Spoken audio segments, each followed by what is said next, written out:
kalian memikirkan bagaimana pendiri negara kita, negara Indonesia, mempersatukan kita dari beragam suku, beragam kerajaan pada saat itu, dari pelosok Aceh hingga ujung Papua.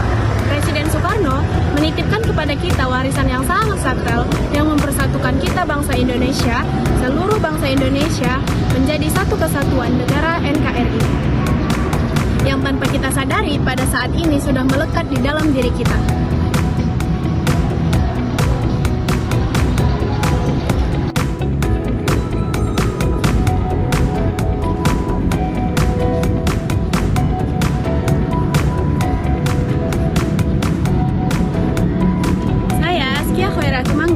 Akan mengajak kalian mengenal bagaimana Pancasila diterapkan dalam setiap unsur kehidupan bangsa Indonesia.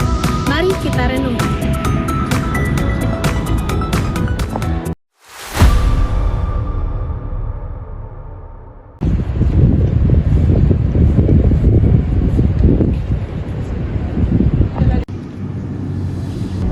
Hari Minggu ada pelatihan karya tulis ilmiah nih. Lumayan dapat ilmu dari guru besar Unimed. Kamu mau ikut nggak?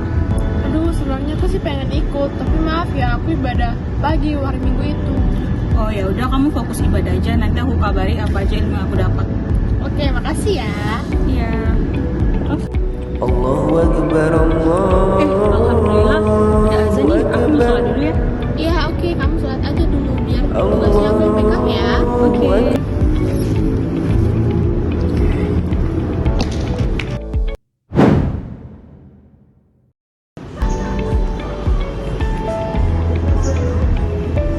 Guys, ada yang cukup menarik nih. Kalian tau nggak ada penggalangan dana untuk teman-teman yang kesulitan bayar UKT? Join yuk guys buat bantu teman-teman kita. Iya tuh, boleh sih kita bantu orang lain sama anaknya ya. Iya, boleh tuh. Yuk guys, yuk.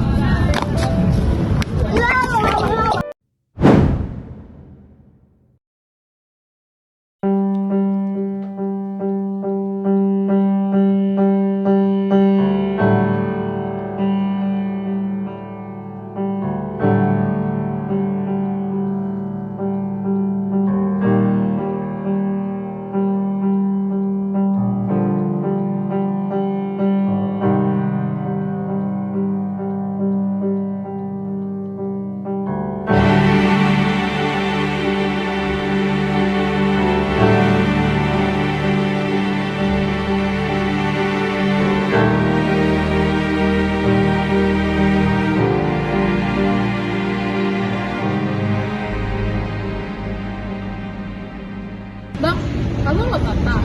Soalnya dari tadi saya lihat abang cuma liatin bendera. Emang kamu nggak apa-apa? Soalnya saya agak aneh loh liatnya. Saya lelah dengan hari-hari saya. Seakan-akan kita terus berjuang dengan arogansi dunia kita masing-masing, dan seakan-akan kita melupakan tentang jati diri kita sebenarnya di atas negara ini. Gimana maksudnya, Bang? Maksudnya gini kak, kakak lihat ke depan, bendera Indonesia sudah 80 tahun berkibar, yang diperjuangkan oleh para pendiri negara kita untuk menyatukan dari ujung Aceh sampai ke ujung Papua, untuk mempertahankan kemerdekaan kita yang saat ini direnggut oleh para penjajah. Tapi sampai saat ini saya lihat masih banyak bangsa Indonesia, rakyat Indonesia yang masih belum merasa merdeka atas negaranya. Kita lihat aja masih banyak beberapa rakyat kita yang tidak memiliki hak untuk hidup, hak untuk makan, hak untuk berpendidikan, bahkan hak untuk memikirkan bagaimana makan untuk hari esok. Itu masih belum dikatakan merdeka kan? Jadi saya rasa malu kalau saya mengeluh dengan apa yang saya rasakan hari ini. Lelahnya saya tertahan di antara tenggorokan dan hati. Saya nggak bisa melakukan apapun untuk Indonesia untuk saat ini selain hanya untuk dapat berdiri dan hormat di atas bendera Indonesia, di atas bendera Indonesia. Hanya itu yang dapat saya lakukan, dan saya dapat berjanji untuk dapat setia dan menjaga.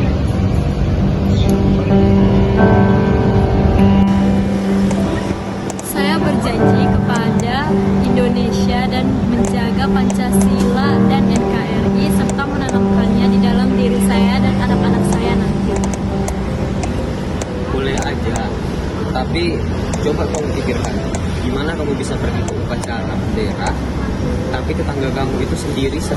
Selain sikap nasionalisme kita sebagai warga negara terhadap negara kita juga harus memiliki sikap empati sebagai setiap warga negara.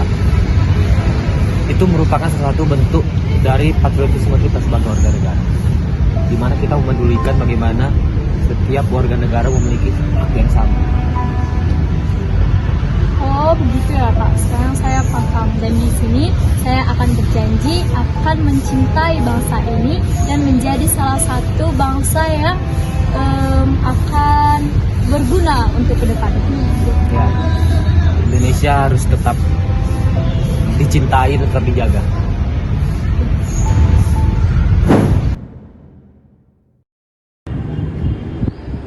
Tapi kok di referensi di jurnal yang pertama itu topiknya kayak belum praktek aja gitu kan, negara yang pertama latihan. Coba geser ke bawahnya. Kayaknya bahasa kita di makalahnya terlalu bertele-tele deh. Kan dari awal aku bilang kayak mana, ini memang topik sama bahasa dan referensi yang digunakan di makalah ini nggak cocok. Aku bilang dari awal itu loh, makanya kita harus ganti ini makalah, ini nggak cocok ini. Ya janganlah diganti, kan kalau kita ngomong dari awal itu bakalan lama banget dong Tasya. Udah gitu waktu kita nggak cukup lah, kayak mana mau diganti. Jadi maksudmu kamu mau mempertahankan makalah yang dimana referensi sama bahasanya nggak cocok gitu? Udah lah, atur kan mas, gak tahu, aku malas deh. Ya udah kalau gitu aku pun malas. Kamu dari tadi ganti-ganti udah nggak mau lagi aku. Udah, jangan berantem. Kita cari referensi lain aja. Kayak mana? Nanti referensinya diganti terus bahasanya diperbaiki aja lah. Kayak mana? Ya udah kalau gitu aku setuju deh.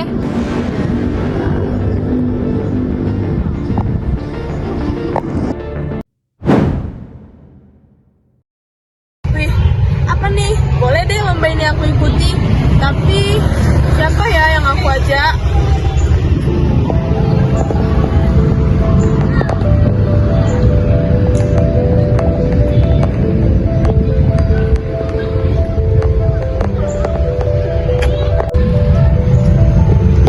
Aku ikut lomba apa ya? Rasanya semester 3 ini aku ikut lomba deh. Tapi kok nggak ada temen aku yang ngajakin? Hai. Kenapa aku kayak bingung gitu? Oh, kebetulan banget nih. Jadi aku tuh dapat undangan lomba KTI gitu. Tapi aku kurang tahu siapa yang bakal jadi temen aku. Kamu mau join nggak? Wah, boleh tuh. Oke deh, berarti kita tinggal nyari satu orang lagi dong. Kebetulan di sana ada Dindi. Gimana kalau kita aja dia aja? Itu nggak usah deh. Soalnya dia nggak kurang belajar dalam kerjasama. Udah gitu, dia kurang nangkap gitu dalam pelajaran. Udah lah, nggak apa-apa. Asal dia mau belajar kita aja. Kecuali dia malas. Lagian dia juga selalu rajin ngerjain tugas dari dosen. Oke deh, yuk kita ajak dia. Yuk. Hai Nindi, kamu lagi sibuk nggak? Enggak. Nah kami itu kan mau join banget ya. Jadi kami kurang satu orang lagi. Kamu mau join nggak? Aku mau banget ikut. Soalnya aku pengen ikut. Aku akan berusaha semaksimal mungkin untuk yang kita. Oke. Yuk. Bagaimana? Sudah tahu kan bahwa hidup sebagai warga negara akan terasa lebih indah jika menerapkan Pancasila di dalamnya.